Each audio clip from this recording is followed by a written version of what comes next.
महायुद्धाच्या पार्श्वभूमीवर Donald Trump यांनी मोठं वक्तव्य केलंय।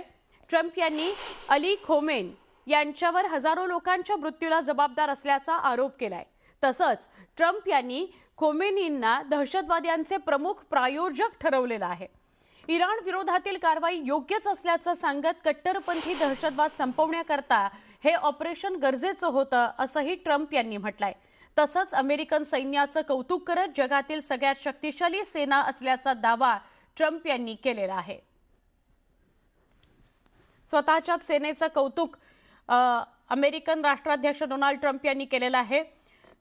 डोनाल्ड ट्रम्प म्हणाले की कट्टरपंथी संपवण्याकरता दहशतवाद संपवण्याकरता हे गरजेचं होतं, हा हल्ला हे युद्ध गरजेचं होतं असं त्यांचं म्हणणं आहे। आणि त्यांनी अमेरिकन सैन्याचं कौतुक केलेलं आहे। जगातली सगळ्यात शक्तिशाली मिलिटरी किंवा शक्तिशाली सैन्य आमच्याकडे आहे असं कौतुक त्यांनी केलेलं आहे।